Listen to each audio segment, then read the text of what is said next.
Boa noite. É sempre um prazer estar aqui de volta em Campinas, no CPFL Cultura. Bom, hoje eu tenho uma missão com vocês, que é desenvolver uma reflexão sobre uma coisa meio assombrosa, assim. Nós vamos falar de medo, né? Eu vou apresentar para vocês um pouco, no começo, qual é que é a programação geral, quem vai me seguir na noite de hoje, né? O que vocês vão ter ao longo do mês, nas sextas-feiras e nas quartas-feiras com o filme, e nesse sentido mapear com vocês um pouco o que esse módulo vai cobrir. A ideia desse módulo nasceu de uma conversa com Augusto sobre, afinal de contas, por que se tem tanto medo, né? Aquele sociólogo Zygmunt Bauman lançou há algum tempo atrás um livro chamado Medo Líquido, e nesse livro ele cobre uma série de questões que hoje assustam muito as pessoas, como paranoias do tipo a vaca louca, que aconteceu nos anos 90, lembra? E terrorismo, vírus de todos os tipos, né? Na rua você pode sair e não voltar mais. E aí essa conversa acabou nos levando a perceber o seguinte: essa ideia de que o medo é uma invenção pós-moderna ou moderna, isso é uma ilusão. O ser humano é um animal que morre de medo. E com razão. Tem que ter medo mesmo. Você não sabe de onde veio, não sabe para onde vai, não sabe por que está aqui. De vez em quando você tem assim uns insights mais ou menos leves, mas você nunca tem certeza se eles são verdadeiros. Você se agarra a algumas coisas para poder chegar da hora que acorda à hora que dorme. Com o passar do tempo os problemas ficam cada vez pior. Então há razão para ter medo. O medo não foi inventado pelo terrorismo, pela vaca louca, pelo vírus ou pelo assalto, né? Então, nesse sentido, a gente acabou preparando um mês para vocês, que é basicamente o seguinte. Hoje, essa ideia de falar do animal em ruínas, que é uma metáfora para falar do animal humano, que é um ser que sabe sempre mais do que ele deve, ele sabe sempre mais do que os outros animais, mas ele nunca sabe tudo o que precisa.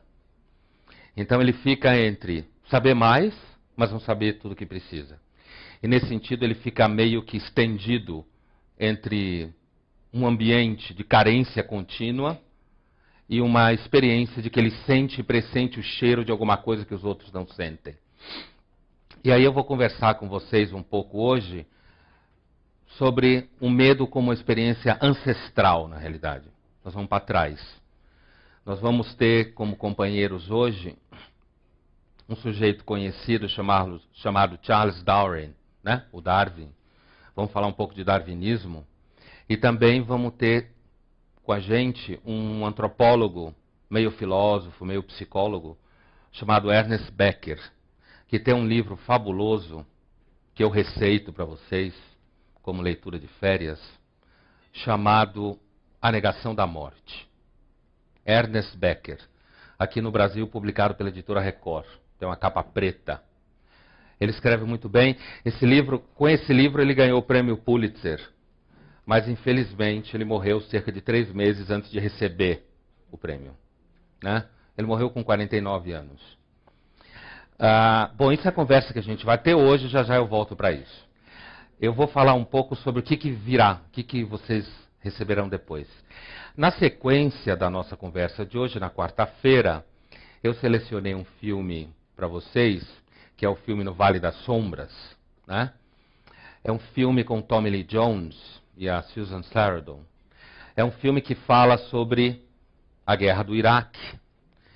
E tem uma metáfora muito bonita e muito forte no filme, que é a coisa de você só pendura, só hasteia uma bandeira de cabeça para baixo, segundo o que é explicado no filme, militarmente, quando aquele grupo, representado por aquela bandeira, está em absoluto desespero, sem nenhuma chance, e está pedindo socorro porque não tem mais nenhuma condição de enfrentar o inimigo. Aí você vai hastear a sua bandeira de cabeça para baixo. Eu não sei se vocês sabiam disso. Eu não tinha a mínima ideia. Então, na economia do filme, na economia estética do filme, é de fato um impacto ao longo da história, quando você vai percebendo que faz todo sentido hastear a bandeira de cabeça para baixo. Depois vocês vão receber a visita do Oswaldo Giacoia, professor da Unicamp, e vai ser um momento assim mais especificamente filosófico do módulo. Porque o Giacoia, grande especialista em Nietzsche, né, ele vai falar para vocês sobre um filósofo que tinha, parece que por gosto, fazer com que as pessoas ficassem com medo. Né? Falar coisas como, olha, um dia a estrela apaga, o planeta morre e o universo continua no seu silêncio e na indiferença. E como é que você vai sobreviver quando você perceber que os religiosos o são porque morrem de medo, as pessoas que acreditam na ciência também morrem de medo, por isso acham que a ciência vai salvar o mundo, né? E na realidade a humanidade é um bando de ressentidos que ficam criando metafísica para sustentar a vida, né? E o Nietzsche é aquele filósofo então que vai falar que uma vida bem vivida é uma vida que sabe que você despenca no abismo, mas você deve despencar no abismo dançando. Né? Se você despenca no abismo gemendo, é porque na realidade você é um covarde. Né? Então assim, bom, numa sexta-feira à noite é um bom papo esse. Então Jacó é que vai levar esse papo com vocês. Né? Sem dúvida, um dos maiores especialistas de Nietzsche que existe. Ele vai falar com toda a propriedade sobre essa questão da necessidade de você ser um transvalorado, perceber que não existem valores, que a única fonte possível de valor é você, né? Só que o universo que o Nietzsche vive é um universo para gente que tem coragem. Então o tema é basicamente o tema da coragem, a conversa que o Jacó vai ter com vocês. E, na sequência, vocês também vão ter o filme na quarta-feira, que é o filme que fala sobre o medo que as pessoas têm de envelhecer, de amadurecer, né? E essa necessidade de ficar jovem, sempre jovem, porque na realidade as relações afetivas são difíceis, né? E quando você, de repente, quando você acha que a vida pode ser eternamente adolescente, parece que ela é fácil. O problema todo, assim como a gente vai conversar hoje, é que existe uma coisa chamada envelhecimento. Né? E o envelhecimento é uma coisa que no espelho diz para você e ri da sua cara o tempo todo. Quanto mais você tenta negá-lo, mais ele diz, eu estou aqui e vim para ficar. Enquanto você estiver aí, eu estou aqui. Cada vez mais eu e menos você. Fazer o quê? Bom, eu disse que eu ia falar sobre o medo, então tudo bem, depois passa. Bom, depois, na semana seguinte, vocês vão receber o Jérico Loparic, professor da Unicamp também e da PUC, São Paulo, que é um grande especialista em Heidegger e Winnicott, né?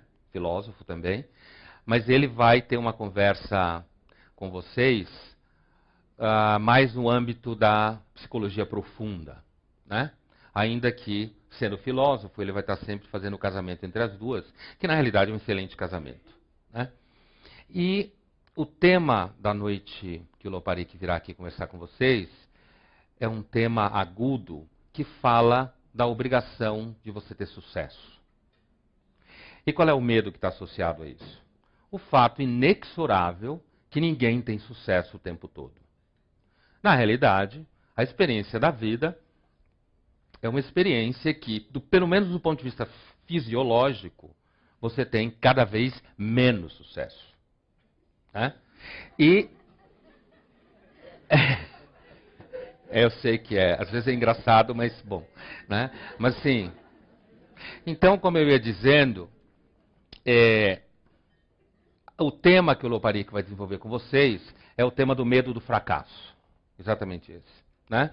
Uma experiência, e aí bem associado ao mundo que a gente vive hoje, né?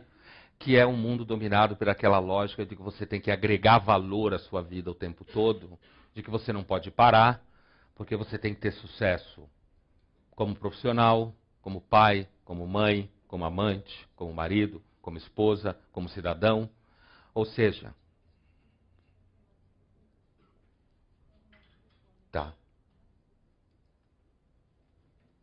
Vou aproveitar para tomar vinho, então.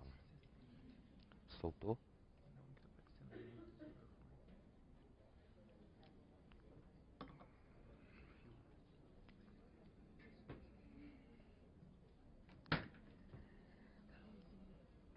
Tá desligado? Tá desligado? Eu falei a ordem do filme certo, né? Ah, tá.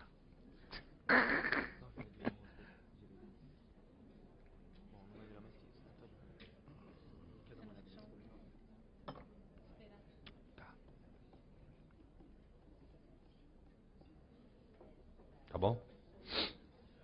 Bom, então voltando ao que eu estava falando com vocês, a visita do Loparik, então ela vai circular ao redor dessa questão de que você nunca pode descansar, né? E aí a gente tem toda uma série de psicologias, filosofias, poesia, literatura, que diz para você o tempo inteiro que você tem que ter cada vez mais sucesso, mais eficácia.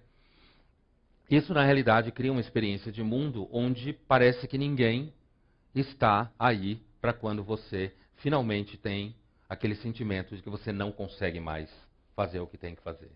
E aí, inexorável é o sentimento de solidão num espaço como esse. E se você começa a ter essa demanda cada vez mais jovem, cada vez mais você vai ter uma experiência de que todo mundo sabe o que é isso. Quanto mais demandam de você, mais você começa a perceber que um dia você vai falhar. E como a experiência da vida humana é uma experiência que o fracasso é essencial para você virar gente, todo mundo sabe disso, mas ninguém fala, né? Quando você tem muito sucesso, você acaba ficando meio bobo. Porque você começa a sonhar e achar que sempre vai ser assim.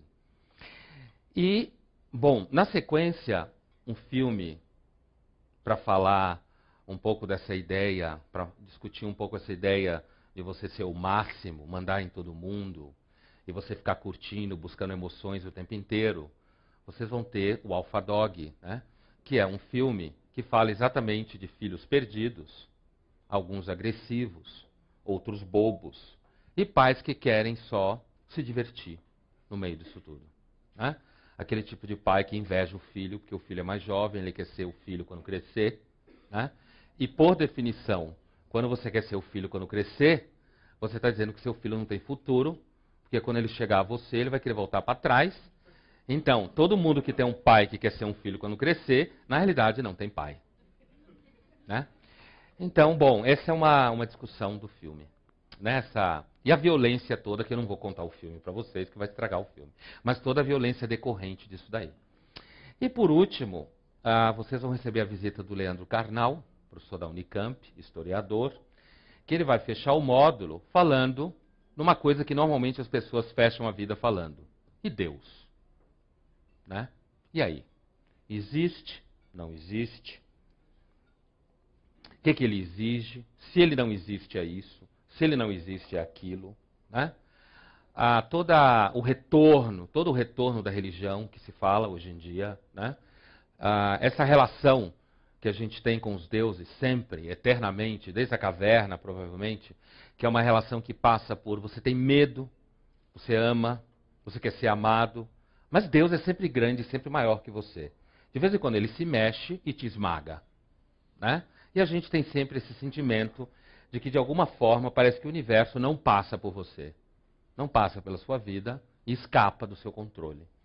E ainda mais no nosso caso da tradição judaico-cristã, que marca o Ocidente, né, onde a gente vive, que é uma imagem de um Deus que é extremamente bravo, tudo bem que ele ama também, né, mas o filho dele morreu na cruz, para quem acredita que ele era filho dele. Então, assim, então é uma história, a Bíblia é uma história que dá um filme, assim, de bastante sangue, né? E, ao mesmo tempo, é uma história que fala de eleições, de escolhas. É um livro que demonstra, na realidade, um Deus que não gosta de covardes, né? Se você é covarde, provavelmente Deus não gosta de você. Então, assim, com essa discussão, a gente vai fechar entrando na quarta-feira com um filme que é o Sangue Negro, né? Que é um filme que fala que haverá sangue, em inglês, né? É o título do filme. E é um filme que fala sobre a exploração do petróleo no começo dos Estados Unidos e enfoca um personagem que é o Oil Man, como ele se chama, né? Oil Man, e que é um sujeito absolutamente monstruoso. Né? Quem viu o filme sabe. Um cara que parece que não estabelece relações afetivas com ninguém, e é um cara que parece pensar que ele, na realidade, é realmente Deus. Né? Bom, esse é o universo que vai passear com vocês aqui em Campinas esse mês. Né? Eu espero que vocês se divirtam. A ideia é que a gente reflita um pouco sobre o medo. Bom, a minha missão hoje com vocês é falar por que o ser humano seria um animal em ruínas. E para isso eu vou começar dizendo o seguinte. Imagine, vou trabalhar com vocês duas imagens. A primeira, para trazer um pouco a gente para a experiência hoje, faça a seguinte experiência. Imagine que você tá numa nave espacial. E você é capaz de viajar pelo universo inteiro. Imaginou você numa nave, alta tecnologia, você viaja pelo universo inteiro. Tudo bem que ele é infinito, mas você viaja, sei lá, na velocidade da luz ao quadrado. Você passeia por tudo que existe. Está passeando? Está vendo de vez em quando você vê uma luz de uma estrela lá longe, você ouve umas pedras vagando, né? Muita escuridão, muito vazio. Imaginou? Agora imagine que você passeia também pela extensão absoluta do tempo. Você vaga por esse universo para sempre, enquanto você existir. Está lá, nessa nave, nesse lugar. Agora imagine que só existe você no universo. Imaginou? Só você. Vagando pelo espaço infinito, durante tanto tempo quando você estiver vivo, com ninguém para conversar, ninguém para te dizer absolutamente nada sobre por que aquelas pedras estão ali. Só existe você. Esse lugar onde só está você, imagine que é o lugar que está a humanidade. Por um instante, tudo bem, talvez exista um outro cara perdido numa nave espacial lá longe, tão perdido quanto você, né? Sem nenhuma... Talvez ele conheça melhor a rota, mas nem por isso muda. Então, eu gostaria que vocês tivessem em mente esse lugar, esse locus, tá? Agora, um outro lugar que eu gostaria que vocês pensassem é o seguinte. Agora, focalize o planeta Terra. Imagina uma cena, você vai fechando a câmera, costa da África, certo? Você vê um grupo de humanos vagando pela costa da África. Um calor muito grande, muito quente. E você andando, esse grupo andando pela costa da África. Agora imagine que tem nesse grupo uma criança chorando, berrando, estendendo a mão para cima, tentando segurar a mão de uma menina que está do lado, que ele não sabe quem é direito, e que a menina segura a mão dessa criança meio por inércia, e vai caminhando junto com essa criança. E, enquanto ela vai caminhando, ela pisa na cabeça de um velho, que ela não percebe, que está caído no chão, caiu alguns minutos antes.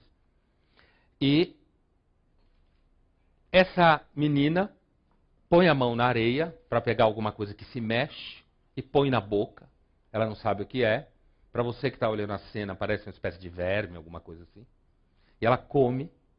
Do lado dela tem um homem, mais velho que ela, andando junto com um grupo, olhando para cima, olhando para os lados, morrendo de medo, achando que está escutando vozes, que está escutando ruídos, né? Bichos de todos os lados, também com fome e com sede. Do lado dele tem uma mulher, mais ou menos a idade dele, com a barriga grande, com um feto dentro dessa barriga, que não se mexe mais, né? Ela sente dor, ela cai de joelhos no chão, ela olha para cima, e lá de cima tem uma espécie de criador cego olhando para ela, com os olhos vermelhos, injetados de sangue. E esses são nossos patriarcas. É deles que a gente descende. Né? É claro que eu estou descrevendo o universo dominado pela teoria darwinista. Se esses nossos patriarcas verdadeiros, do ponto de vista da teoria darwinista, se eles estão sobrevivendo até agora, se eles vagam pela costa da África, é porque eles são bem-sucedidos. E cada vez que você tem uma espécie acuada, cada vez que você tem indivíduos de uma espécie batalhando para sobreviver num universo, num mundo que é extremamente agressivo, nesse momento, a teoria da seleção natural está operando no clímax dela. O mecanismo, nesse momento, está operando no clímax. Quanto mais o meio ambiente lhe persegue, quanto mais você sobrevive, quanto mais você consegue reproduzir, melhor você é. Mais você está conseguindo, melhor no sentido que você está mais adaptado. Então eu queria que vocês tivessem em mente essas duas imagens ao longo da nossa conversa hoje. Uma fala da busca de companhia no universo, uma fala da busca de sentido no universo. Agora imagine, ao mesmo tempo, a outra imagem. Imagine nós, há 50 mil anos atrás, vagando pela costa da África, pela savana, qualquer lugar que a gente tivesse. Imagine um de nós, porque há 50 mil anos, mais ou menos, a gente era igualzinho que é hoje. Né? Imagine você num mundo onde você pode ser comido a qualquer momento. O que isso significa?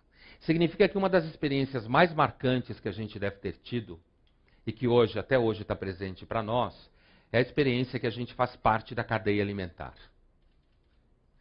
A cultura, ela é inteiramente construída em cima da possibilidade de que a gente não saiba disso. Não lembre disso. Isso é sério. O Ernest Becker, desse livro que eu falei para vocês, ele fala de uma coisa chamada mentira caracteriológica. A ideia dele basicamente é a seguinte. Ele se inspira aqui no Freud e no Otto Rank, né? E no conceito de repressão. Então ele faz uma leitura dele lá e ele diz assim, olha, a gente deve gastar energias psíquicas monstruosas para a gente conseguir viver a cada dia não sendo atormentado pela consciência que a gente tem de que a qualquer momento pode dar errado. Só que ele diz que isso daí deve operar no fundo do nosso psiquismo e a gente deve ter um mecanismo para manter a estrutura funcionando para garantir que essa consciência não venha à tona. Porque se essa consciência vier à tona, a demanda de sobrevivência que você tem, provavelmente você não vai conseguir fazer frente a essa demanda de sobrevivência. Você vai ficar paralisado diante desse pânico. Então, se você volta para aquela imagem que eu falei lá da África, né, e pensa nos nossos patriarcas, a ideia é a seguinte, esse pânico deve estar embutido na nossa experiência de adaptação. Grosso modo é o seguinte, quem conseguiu mentir melhor, sobreviveu. Quem ficou paralisado diante do inexorável terror da existência, não conseguiu reproduzir. E vocês sabem que na teoria darwinista, basicamente é o seguinte, se você não reproduz, você não se adaptou. É claro que normalmente quando a gente discute isso, alguém levanta a mão e diz assim, eu não tive filho, significa que eu não estou adaptado? Não é assim. Né? O darwinismo fala da espécie. A ideia basicamente é o seguinte, se 80% da população resolvesse não ter filho, aí a espécie não estava adaptada. Mas como a maioria tem, alguns podem ter o luxo de dizer, eu não vou ter. Porque a maioria tem. Mas a ideia é a seguinte, se você não consegue chegar à idade da reprodução, você não consegue garantir a permanência do seu material genético para frente. Então, assim, o Becker vai dizer o seguinte, apesar de que, sem dúvida, aqueles que sobreviveram foram aqueles que conseguiram esquecer que o principal afeto do ser humano deve ser o medo. Porque nós somos um animal.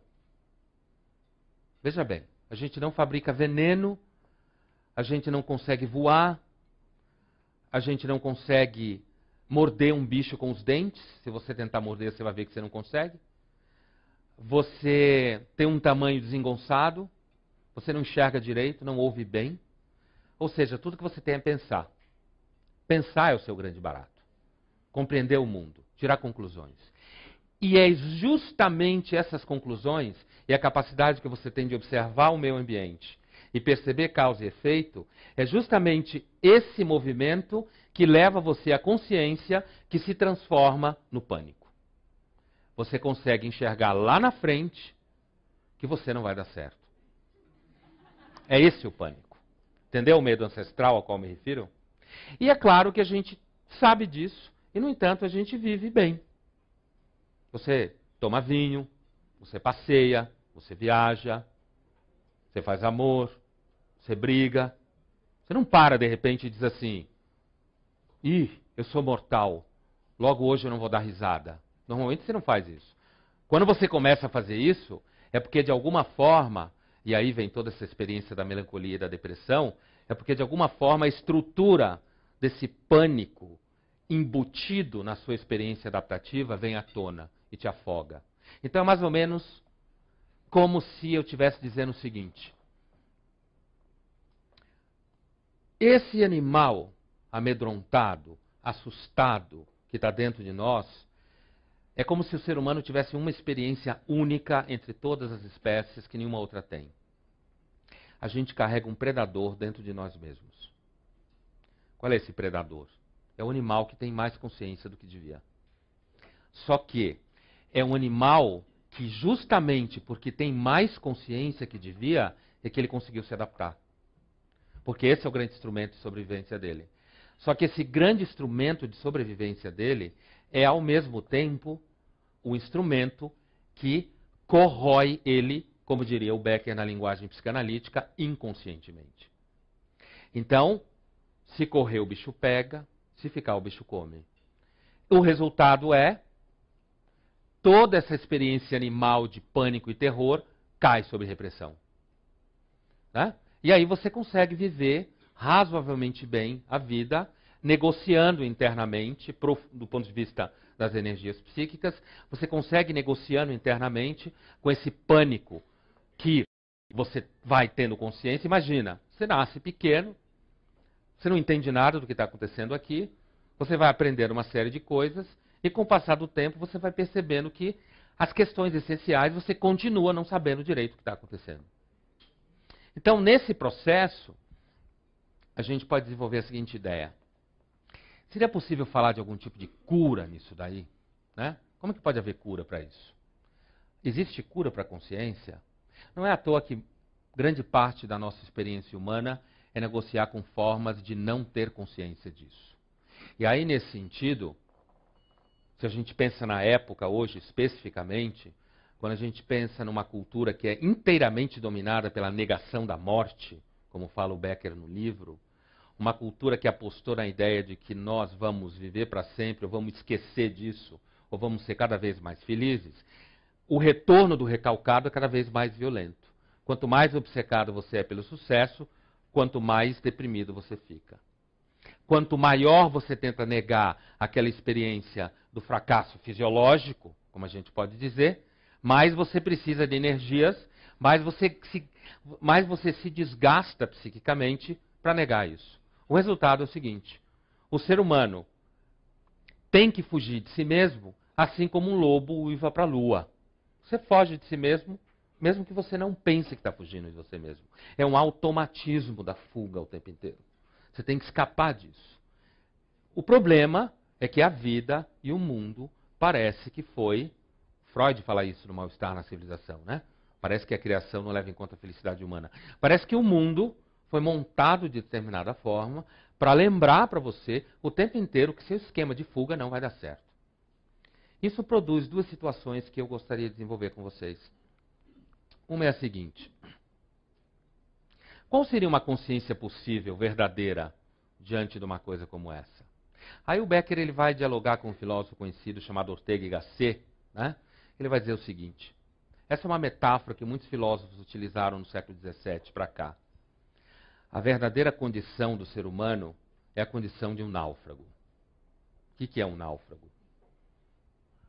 Você só cresce e só vira gente no sentido mais profundo quando você toma consciência de que você já perdeu. Você está perdido. Enquanto você não tem essa consciência, você não está de fato no mundo. Essa é a ideia. E o náufrago significa isso. Ele não está morto, é claro, mas ele percebe que ele está jogado no mundo, ele não sabe direito que mundo é esse, é a ilha na qual ele está, né? Ele não sabe, ele sabe que um desastre jogou ele lá. Ele não tem muito como sair dessa situação, né? Mas quanto mais ele tentar negar que ele é fruto de um naufrágio, o que é esse naufrágio? Tem um psiquiatra e filósofo do século XX chamado Karl Jaspers, né? Que é muito próximo da filosofia existencial, psiquiatra, né? Que ele costumava dizer o seguinte: quando é que você pode começar a falar de cura, né? E a ideia é desenvolver com vocês um pouco, não só ficar falando o tempo inteiro, né? Putz, deu errado, vai dar errado, é um inferno, coisa assim, mas pensar como é que você enfrenta esse tipo de coisa. E o Jaspers fala, num processo terapêutico, você só começa a sair do buraco, e aí é uma expressão do próprio Jaspers, quando você percebe que a existência é um naufrágio. Enquanto você não percebe isso, você não tomou consciência ainda do que você é. E o que é esse naufrágio? O naufrágio é uma profunda experiência de gozo de estar vivo, porque existe gozo em estar vivo, na maioria das pessoas que dão sorte, né? Existe um gozo em estar vivo, mas esse gozo, ele vai sendo o tempo inteiro medido, erodido, destruído, né? Ele vai sendo enfrentado o tempo inteiro por experiências de frustração, né? Experiências do mundo ao seu redor, que quanto mais você tenta dizer que elas não existem, mais você precisa ser um denegador disso daí. Bem aquela ideia de denial que falam os americanos, né? Mais você tem que ter uma experiência de denegação disso. E aí quando o Jaspers fala, a cura começa quando a experiência do naufrágio se instala. Enquanto você não percebeu a experiência do naufrágio, a cura não começou. Ou seja, nós nunca vamos deixar de ter medo. Não dá para não ter medo. O medo não é só um objeto. Tudo bem, quando a gente vivia há 100 mil anos atrás, a gente era comido por vários bichos. Hoje em dia a gente passa a vida inteira, provavelmente, sem ter experiência de ser cadeia alimentar. Né? De estar num lugar na cadeia alimentar. A gente só tem essa experiência quando a gente já morreu. Aí a gente volta para a cadeia alimentar. Mas enquanto você está vivo, é raro alguém que tenha, a não ser um zoológico azarado, um passeio zoológico azarado, é muito difícil você ter um filho comido por um tigre. Né? É muito difícil você ver um tigre comendo alguém jogado, arrancando um pedaço do braço, enquanto o resto fica parado ali esperando. A gente não tem essa experiência. Graças a Deus. Né? Mas o medo não é só medo de objeto. Essa é a ideia que eu queria, uma das ideias que eu queria que ficasse marcada para vocês hoje. O medo é uma forma da consciência. Né? Essa ideia que é bem desenvolvida no livro do Becker. É uma forma da consciência. Por que é uma forma da consciência? É uma forma de você ser consciente, é o medo. É uma forma de você se relacionar com o meio ambiente que só um louco não tem medo. Uma pessoa normal tem medo. Por quê? Porque você sabe, apesar de que hoje a gente está num ambiente civilizado, provavelmente ninguém vai pular aqui na mesa e tentar jantar um de nós, né? Isso não vai acontecer, então a gente está num ambiente civilizado, mas assim, a possibilidade e o caráter inexorável de que existem coisas das quais a gente tem medo aparece o tempo inteiro. Então a gente não se livra do medo. O que a gente aprende é lidar com ele. E talvez a gente, sabe aquela ideia? Talvez a coragem não é uma coisa que existe onde não existe medo. A coragem é uma coisa que existe ao lado do medo. Senão, não existe coragem. Tem um filme que fala de coragem, talvez alguns de vocês já tenham visto aqui, que é um filme sobre a Segunda Guerra Mundial, de um alemão chamado Sam Peckinpah. É um filme chamado, como será o nome desse? Cruz de Ferro. Filme antigo. E me vem à memória uma cena desse filme, porque dá para descrever imageticamente, claramente o que eu estou dizendo. Tem um personagem no filme, que é um sujeito que vem de uma linhagem rica, nobre, na Segunda Guerra, e que ele quer muito ganhar a Cruz de Ferro. Então ele pede para ser transferido para a frente russa, onde tem muita Cruz de Ferro, porque os alemães estão levando mal o pau na frente russa. Só que ele é um cara medroso. Então ele fica atrás, dentro lá junto com os generais, mandando os caras irem para frente, né? Só que ele quer ganhar a Cruz de Ferro, então ele fica estressado o tempo inteiro para inventar, fingir alguma situação onde pareça que ele é corajoso, mas na realidade ele não é, né? Enquanto tem um personagem lá que é um cabo que na realidade ganha um monte de Cruz de Ferro e normalmente faz o que todo mundo faz quando é corajoso, joga tudo na gaveta, né? Não anda com ela no peito, joga na gaveta, né? Isso é bem a imagem do Nietzscheano, né? Então, assim, e aí no final do filme, quando os russos invadem o acampamento alemão, o coronel, que já está de saco cheio daquele capitãozinho covarde, pega o cara pela gola, na hora que está chegando o exército russo, ele pega o capitãozinho, joga na frente do soldado russo, dos soldados russos, e fala, é aí que nasce a Cruz de Ferro, né? Quer dizer, se ele não conseguir controlar o terror que ele tem, com razão, o problema não é ter medo. Ter medo é um fato inexorável, né? Ainda mais quando você é alemão na Segunda Guerra diante do exército russo. Você tem que ter medo mesmo, né? Mas o problema não é ter medo. O problema é você conseguir ter medo e encarar o russo no olho, né? É você conseguir caminhar diante de uma situação, continuar de pé andando pela savana africana, sabendo que o universo não foi feito para ser o seu berço, né? Que você está aqui, na realidade, tentando sobreviver a qualquer custo. Então, essa ideia do naufrágio, que o Becker fala no livro, em diálogo com Ortega y Gasset, Jaspers e tudo mais, é uma ideia muito forte, porque é uma ideia que diz o seguinte, ó, o naufrágio é contrário à mentira.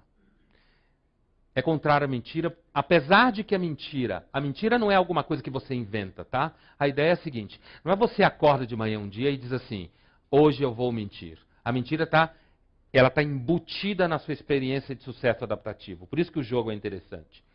A mentira caracterológica sustenta a sua vida. Só que ao longo do tempo, como todo instrumento repressivo, repressor, fracassa. E à medida que ele vai fracassando, você vai tendo brechas da consciência de fundo.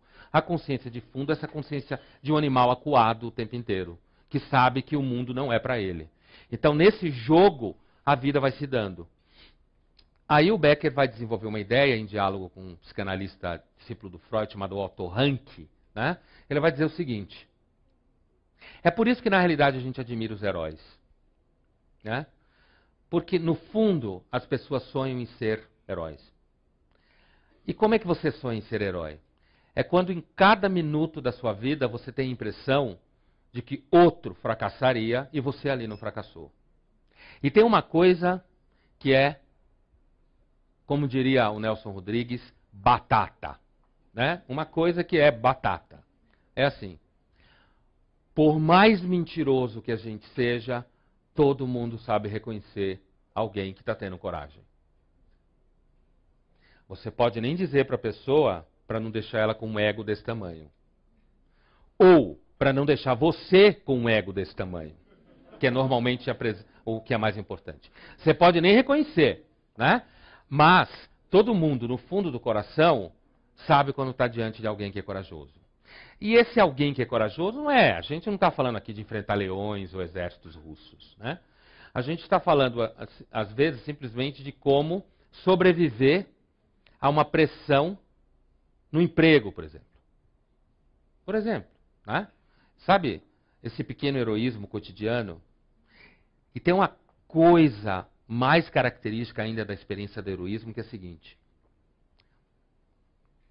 É que a experiência fundamental do heroísmo, ela não pede plateia. Né?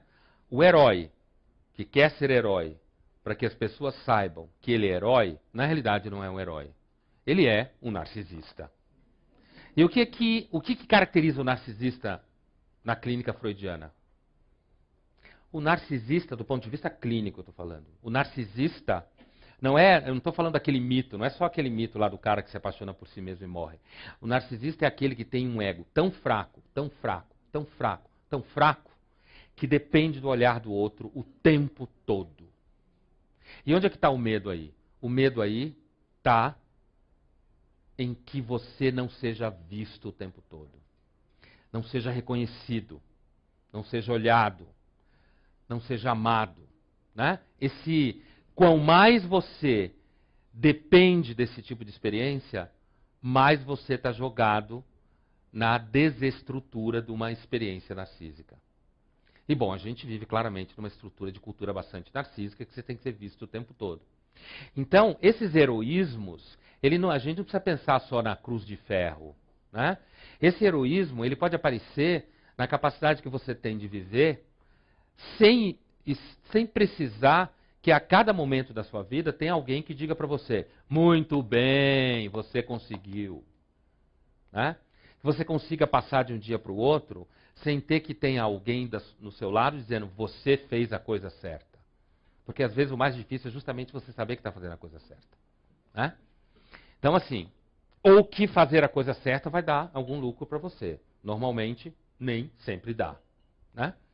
Outra coisa é, sabe, uma experiência de você conseguir sobreviver aos seus próprios afetos.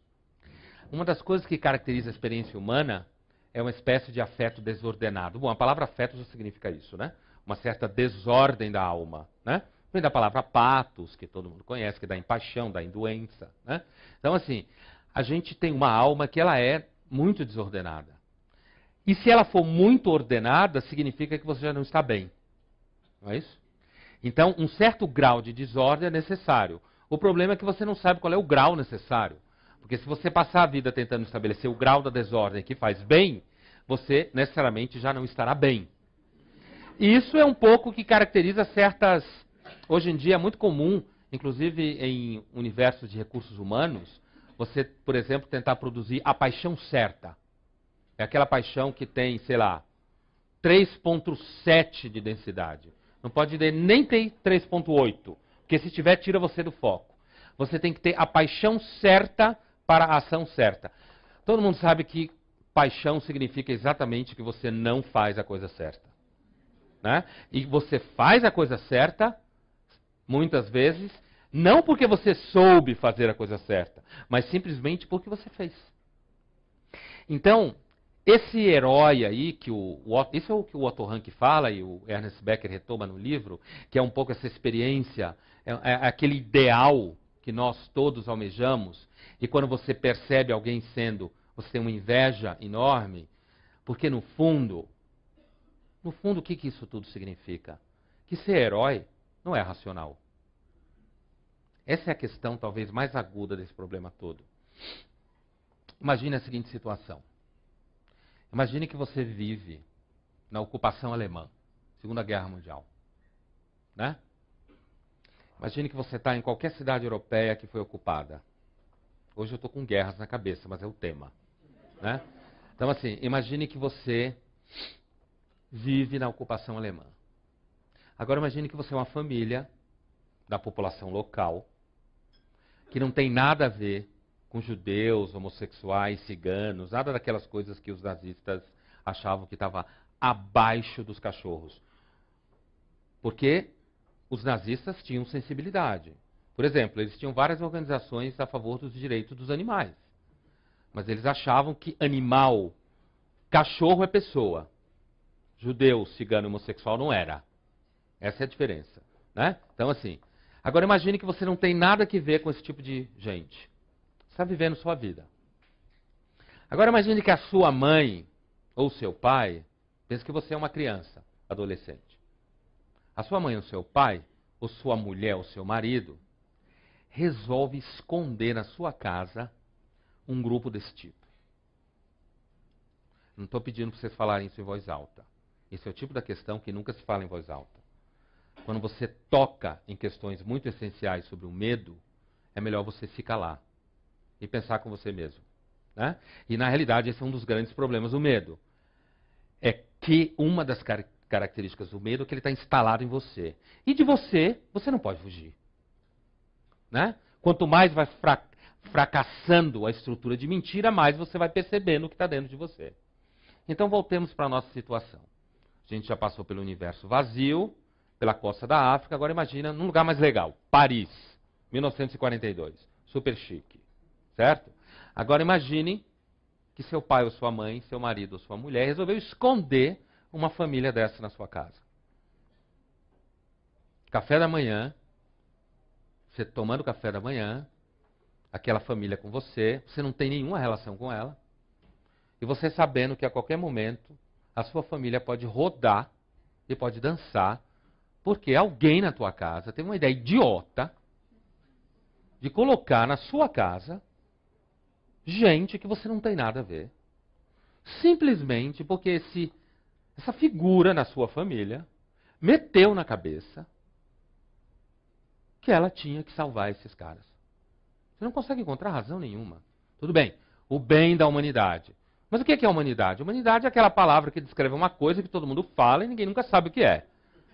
Porque você sabe quem é seu vizinho, você sabe quem é seu filho, sua mulher, seu marido, seu professor, seu inimigo, quem é seu chefe, mas você não sabe o que é a humanidade. A humanidade é uma coisa que você vê normalmente quando alguém está querendo descrever um monte de gente. Mas o que você conhece, você conhece seres humanos.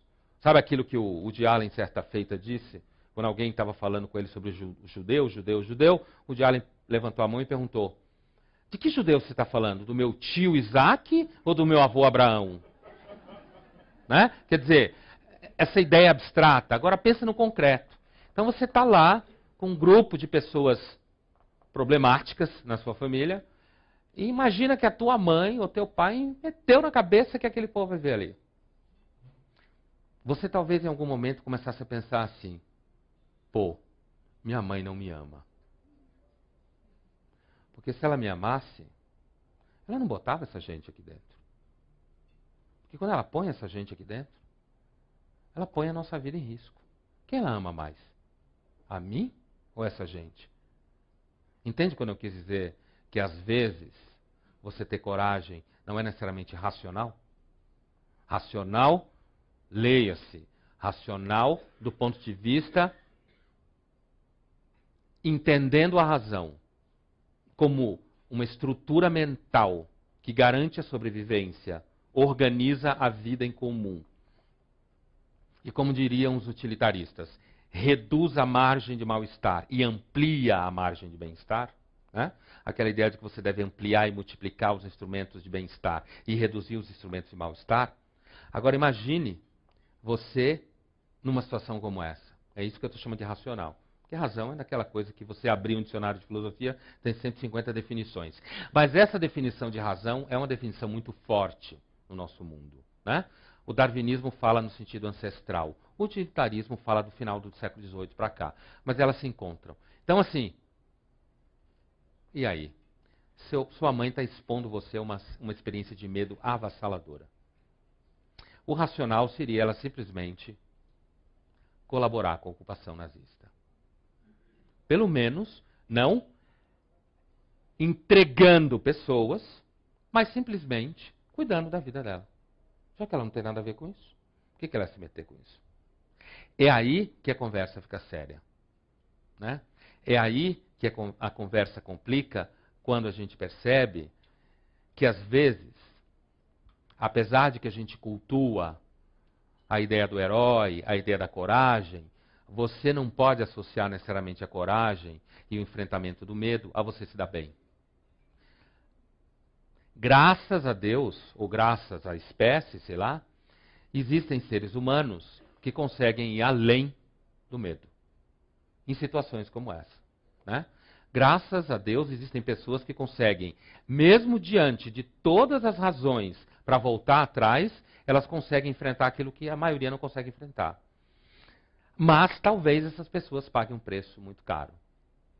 Inclusive, isso que eu estava contando para vocês foi objeto de um livro algum tempo atrás, na Europa, que era um livro que pesquisava exatamente filhos de pais assim. Né?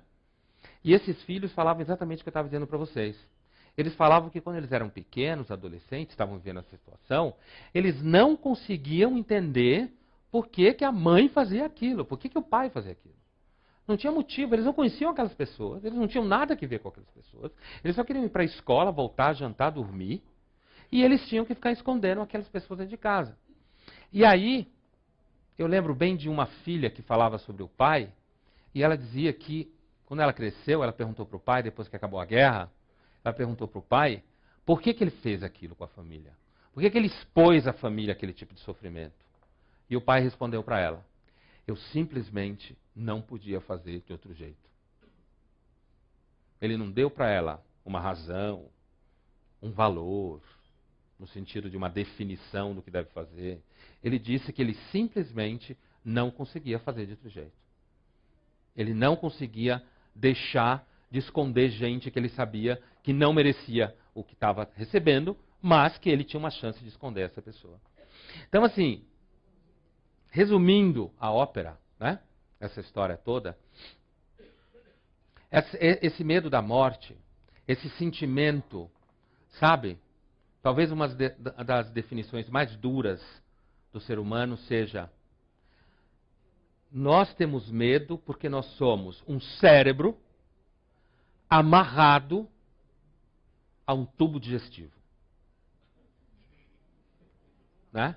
Você é um tubo digestivo que se desloca pelo mundo, em cima dele tem um cérebro que enxerga e faz poesia, mas que ao mesmo tempo está atado ao tubo digestivo. Esse tubo digestivo significa o corpo. Você é uma espécie de Deus amarrado a um corpo que apodrece. Uma experiência que serviu de matriz para um dos textos centrais da tradição ocidental, que é o Banquete do Platão. Quem lê o Banquete sabe do que eu estou falando. Quando Platão vai definir amor do banquete, como é que ele define? O Eros, né? A definição de Eros do banquete. Eros é um semideus, uma figura mítica, que tem uma mãe chamada Penia, que significa carência, né? Falta. Por isso, quando você faz exame de sangue, glóbulos brancos estão baixos, diz que está com leucopenia, né? Está faltando. E o pai dele é Poros, um deus que significa abundância. E aí o Platão vai dizer o seguinte, né? O Sócrates, Platão vai dizer o seguinte: o amor, o Eros, não é uma experiência vivida nem unicamente por um mortal. Por quê? Porque o mortal é representado no mito simplesmente como aquele que é falta, pura falta. Nele falta tudo: esperança, futuro, imortalidade. Ele é tão importante que a vida dele depende de um frango. Se não tiver frango, ele não vive. Ele depende de água. Você pode criar pontes, fazer aviões, escrever livros de filosofia. Um vírus acaba com você. Um ser estúpido como um vírus. Né? Que não pensa, se repete, replica como um bicho estúpido. Se replica e acaba com você. Então, assim, estamos colocando Darwin e Platão para conversar, que é uma conversa meio esquisita, mas tudo bem. Né? Então, assim, tudo bem. Então, assim, se é só mortal, não tem Eros. Né?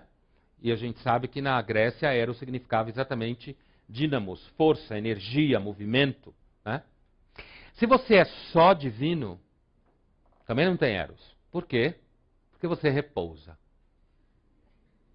Você fica zen para sempre. Não sente nada, não tem medo, não vai morrer, não entra em pânico, não sabe, no fundo do seu coração, que quanto mais você vive, mais você se perde. Porque é essa a experiência. Né? Cada momento que passa, cada experiência que você tem, você vai se perdendo. Né? E não tem outra solução. É só isso. A outra solução é se perder logo, que não é uma boa solução. É você continuar vivendo. Então, assim, a ideia é a seguinte. A ideia da a conversa que eu estou tendo com vocês hoje aqui, e a ideia do módulo como um todo, é: a covardia talvez não seja uma boa abordagem do medo. Apesar de que talvez você possa viver como covarde e muito bem a vida inteira. Só tome cuidado para ninguém perceber isso. Né? Porque as pessoas não gostam de covardes por uma razão muito simples: somos todos covardes. Então, quando você percebe que alguém, de fato, você ou qualquer outra pessoa, de fato consegue, eu não estou falando de novo de nenhuma cruz de ferro, pequenos detalhes, né? Como diz a tradição judaica, Deus pode estar no detalhe, né? Então, às vezes é um pequeno detalhe que você enxerga o todo, né? Então, assim, então voltando ao que eu estava dizendo, minha conversa louca de Darwin com Platão. Então, assim, quando Platão fala, o Eros é um semideus, é uma figura híbrida entre um deus e um amor tal, e é só assim que existe o amor, Eros, é por quê? Porque o que caracteriza essa figura híbrida é, ao mesmo tempo que ela tem a experiência avassaladora da falta, do fracasso, da carência, do medo, ao mesmo tempo, dentro da chave do Platão, né, ela pressente a existência da plenitude. Ela pressente. Ela não sabe onde está, mas ela suspeita.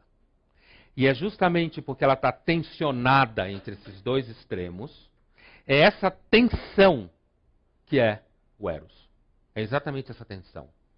É por isso que o Platão vai dizer que o ser humano é um ser que está tensionado entre dois polos opostos.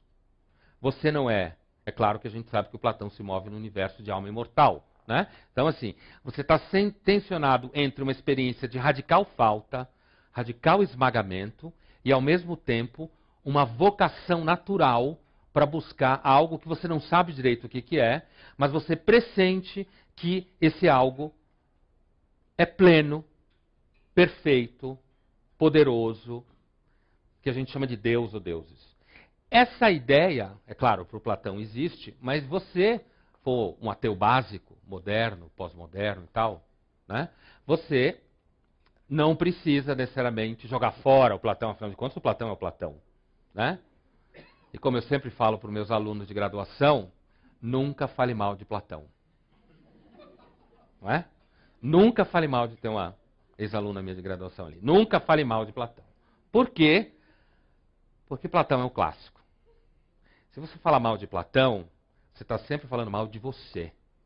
Porque o Platão nunca está errado. Você pode estar errado. O Platão nunca está errado. Pode ter certeza, ele nunca está errado. Senão, a gente não lia esse cara há 2000 e tantos anos e não encontrava nele coisas. Sabe um clássico, né? Um clássico é aquele que quando você lê ele, na realidade ele lê você. Você entra nele de um jeito e sai de outro. O Platão é um desses caras aí. Então, assim, ainda que você não acredite na história de alma imortal, essa ideia, que você fique mais encostado na discussão darwinista ou do Becker, que na realidade passou a vida inteira dele sendo ateu, e no final da vida não, no dado momento da vida dele, ele tem uma conversão e volta a praticar a religião dele, que era judaica, ele diz assim, mas não foi o medo da morte, que é a grande tese dele, né, que levou ele a Deus. Ele disse que o que levou ele a Deus foi quando nasceu o primeiro filho dele. Que ele se perguntou, de onde apareceu isso? Tudo bem, saiu da barriga da minha mulher, mas como que apareceu esse negócio que respira, se mexe, e vai crescer, vai ficar igual a mim, né? E vai ter todas essas experiências. Como é que isso apareceu de repente da pedra? Né? Porque de certa forma, se você pensar que a gente é feito de pedra no sentido de poeira, né? O que nós somos? Nós somos uma poeira que um dia abriu os olhos e começou a olhar ao seu redor. Aí pegou uma nave espacial e foi passear pelo universo. Mas é só poeira, andando pelo universo, vazio, olhando para si mesmo, né? Então, se você quiser ficar desse lado, ainda assim, a experiência de que o ser humano, aí nessa estrutura, você coloca o cérebro no lugar desse órgão insaciável que fica buscando sentido o tempo inteiro, né?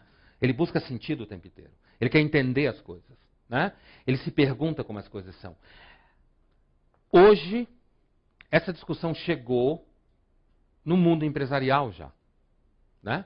Chegou nos modos mais concretos de existência. No seguinte sentido, O ser humano tem cérebro. E o que nós vamos fazer com isso? Não dá só para usar o parasimpático, não dá para usar só a razão estratégica instrumental de sobrevivência. O ser humano tem cérebro. Né? E esse cérebro é caracterizado por ser um órgão que às vezes produz coisas inúteis. E parece que a inutilidade faz parte da saúde mental. Né? E às vezes quando você está num mundo muito obcecado pela saúde, a última esperança é alguma forma de doença mesmo. Só. É que alguém deprima perto de você e você olhe e diga, afinal de contas, para onde eu estou indo? Né? Então, assim, mesmo que você fique do lado do Becker, e eu vou indo em direção ao fechamento para a gente conversar um pouco, essa imagem, fica com essa imagem, um cérebro engatado num corpo, e o corpo é uma das experiências mais avassaladoras de transcendência que existe. O ser humano é um animal da transcendência. O que significa essa palavra transcendência? Filosofia é uma das palavras, 3, 4 palavras que quando o aluno entra na filosofia, mais tem problema e tem medo de errar na prova. O que é transcendência? Né? Mas, tudo bem, transcendência, uma definição básica é o seguinte, é o que está fora do tempo e do espaço, ou seja, é o outro radical da condição humana. Deus é o super conceito para isso daí. Mas um processo de transcender-se, né, é um processo em que você se transforma em outro. Ou você vai indo em direção a algo que é totalmente outro. Né? Como alguns filósofos falam. Então, assim, o seu corpo é uma experiência de transcendência avassaladora. E é uma transcendência que você tem medo. Por quê? Porque não existe nada melhor no mundo para dizer que você não manda na sua vida do que o seu corpo. Né? Com o passar do tempo, você vai tendo a experiência de que você não manda no seu corpo. Ele vai criando vida. Só que é uma vida que você não gosta. Né? Ele vai fazendo coisas que você não gosta. Ele vai emitindo sinais que rompe com seus acordos com o cotidiano. Ele vai dizendo para você, agora o seu cotidiano é meu. E essa experiência é uma experiência de transcendência em direção ao nada. Que é o que a gente mais tem medo. Uma experiência de transcendência em direção ao nada. Porque você vai se perdendo enquanto você vai passando. Uma outra experiência de transcendência, e com essa ideia de que eu vou amarrar a nossa conversa hoje, um pouco inspirada num outro filósofo chamado Søren Kierkegaard, né? Grande existencialista, é essa ideia de que não tem escolha, você não tem como escapar do medo e da angústia. O medo e a angústia é ancestral. Não é uma invenção da sociedade de consumo. A culpa não é do capitalista. Você pode até ter raiva dele, se você tiver raiva, mas a culpa não é dele. A culpa não é do governo, apesar de que o governo tem uma série de culpas. Não é do governo. Né? A culpa não é do seu pai. Você pode até ter razão de vez em quando para ficar bravo com seu pai, mas a culpa não é dele.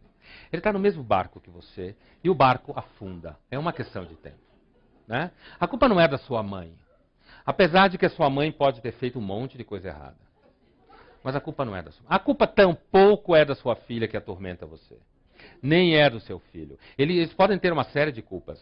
Não fazer nada que você pede e você tem que ficar ouvindo aquilo, sabendo onde vai dar, mas você tem que fingir que não sabe, para o moleque crescer.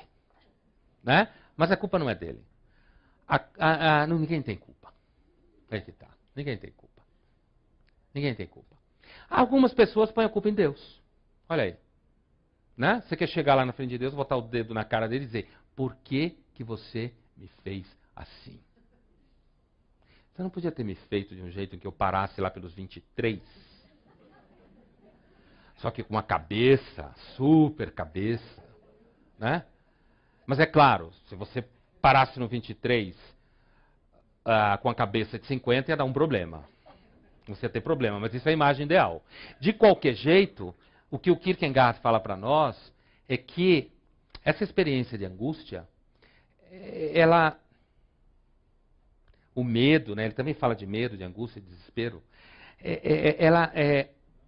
sabe, tem uma imagem que é de um escritor francês chamado Georges Bernanos, que é muito boa, que é o seguinte: O medo, a angústia, é como se fosse uma espécie de pó muito fino, que você não vê ele, mas ele vai caindo sobre você, cai, ele vai entrando nos seus olhos, entrando na sua boca, pelo seu ouvido. Você vai sentindo o atrito, mas você não enxerga direito, né? E você começa a se mexer porque você sente que tem alguma coisa caindo sobre você. E você acha que tem que se mexer muito para afastar aquilo. E você se mexe de um lado para o outro. Mas me parece que a verdadeira relação com esse medo, o medo não é uma coisa que acontece com você. Não é alguma coisa que entra por uma brecha da sua alma. Ele sempre esteve ali. Ele, na realidade, é parte da sua alma. Porque a alma tem medo. Porque ela sabe mais do que deve, mas ela nunca vai conseguir saber tudo o que precisa. Obrigado.